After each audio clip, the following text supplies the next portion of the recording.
Hey people, hope you guys are all having a wonderful day. Today I wanted to do a quick and easy nasty tier list of Mewgenics classes. Help you decide what classes that you want to pick and which ones are the best, just for argument's sake. Anyway, first of all, I'm going to go with Ranger and S tier. Ranger is like the best damage dealer in the game. All the other sort of range damage dealers sort of have like an inconsistency problem. For instance, Thief really relies on a lot of RNG and stuff like that, but almost all of the ranger abilities are heavy DPS and do a lot of damage. The only major drawback about ranger is that they have really low speed, so you want high speed with your ranger to be able to do fucking anything. But outside of that, like, these guys are going to be your major damage dealers every single time you bring them out. Next up is Tank. So Tank is great for like crowd control and taking damage, and it gets a lot of abilities that give it a little bit of an armor boost. But outside of that, like, they're just generally just okay from Act 1 to Act 3. There's no point where they sort of like fall off at all. Next up is the Machinist, and I'm going to put the Machinist in this wildcard tier. So what I mean by wildcard is a lot of the classes in this game are dreadfully inconsistent. Like, Machinist can be your best team member, or they can just get a bunch of abilities that sort of just don't seem to line up together and sort of become the liability of your run. Yes, they have a lot of really powerful abilities, it's just luck of the draw whether or not you're going to get them. And the next two are actually going to go in here. So Mage is also that same situation where there's a lot of like abilities that sort of element lock you, and then you don't get the element, you get like the opposite element. And like, there's been times where like Mage has been the best character in my run, but there's also like a bunch of stuff that like can make you go insane. A bunch of stuff that just sort of prevents like Mage from really peeking into what could be, you know? And because of that, that's why they're going in the wild card. Next is Rogue. So Rogue's really good if you get a lot of abilities that sort of like mesh well into each other. Like, having a high luck doesn't really matter unless you attack multiple times, and it's sort of luck of the draw if you get the double needle thing. And outside of that, like, there's stuff like in Fighter that makes way better use of luck than Thief ever does. It's sort of luck of the draw whether or not you get like some dumbass coin ability or whatever, or you actually get like abilities that actually help you with completing things. I also don't really like the shadow shift stuff. Like, I've ended up killing my own guy, like ending an own run by team killing my own guys with Thief. But outside of that, yeah, just sort of I'm not gonna say that these guys can't be great, and I've had great ones of each of these. It's just that they're all sort of very inconsistent. Next up is Cleric.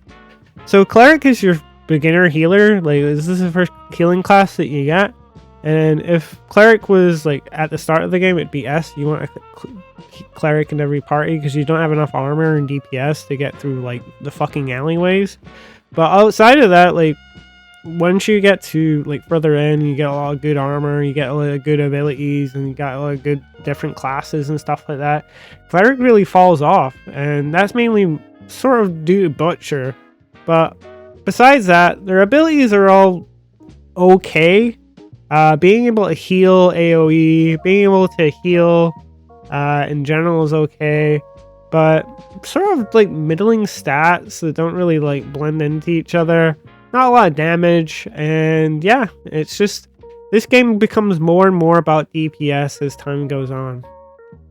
Anyway, next up is Fighter. Fighter is sort of like the between a DPS and a tank. It gets a bunch of tank abilities, but its DPS ones are like up there. The only thing that's really super holding like Fighter back is the fact that it doesn't do a lot of range damage, you know? you have to make your way to your opponent. And even then, like, tank has a fighter beating that, because you can sort of like teleport with tank and stuff like that, jump to your teammates and stuff like that. Fighter doesn't really get any of that. But outside of that, just a tremendous damage dealer. It's only held back by the fact that there are other classes that do the same job or even better. Druid is next up. Druid's sort of like fucking like what Druid is in D&D. And that is, it lets you summon a big ass fucking crow that has all your stats. Because of this, like, basically it doesn't even matter what fucking spells that you get, because you and the crow are basically like a +1. The crow carries all of your stats, so it's like you have double stats. Yeah, this is just completely overpowered, and if you can go double fucking Druid, you might as well fucking do it, you know?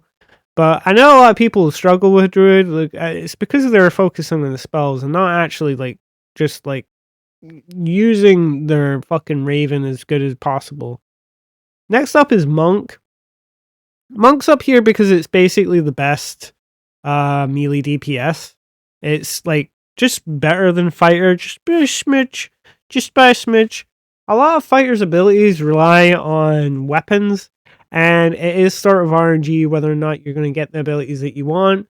Monk sort of just is better in a lot of ways. Next up is the Sidekick, which is going to go in the wild card tier, which, yeah, it's all of these, like, these guys could be an S tier, but they could also be in D tier, if you know what I mean. So everything that I could say about Psychic, I could say about Tech or Wizard. They're all sort of the same class at the end of the day. But outside, I'm just going to move on to Necromancer. Necromancer is sort of like the Wizard tank. Basically, you give up the ability to do strength damage entirely, so you can actually completely dump strength.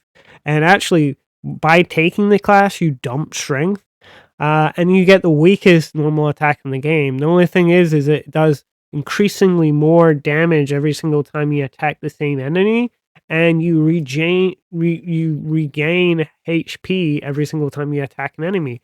There's ways to do it multiple times, and yeah, it's sort of just like, I wouldn't put it above tank, but I'd put it around tank. You could choose whether or not you want a tank or a Necromancer, I would say.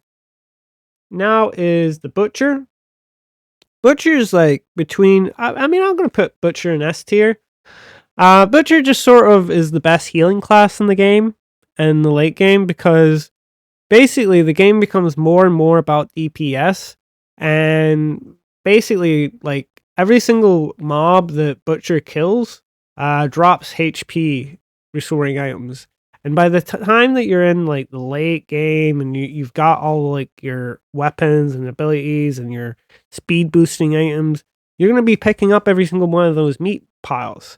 And between your DPS and the meat piles, you're going to be clearing encounters before anyone even hurts you. And with all the armor that you have as well, it's hard to make a dent in that, you know? Anyway, this has been my class tier list for Mewgenics. Have I cheaped out by not putting these guys here somewhere? Leave me a comment, subscribe, comment down below whether where you would pick these guys in the tier list. I don't think I'm going to change this unless they make an update and add more classes or whatever. And I think I've played the game enough to understand which one's good and which ones are bad. Anyway, I hope you guys have a wonderful day. Ciao, ciao, and thank you for watching.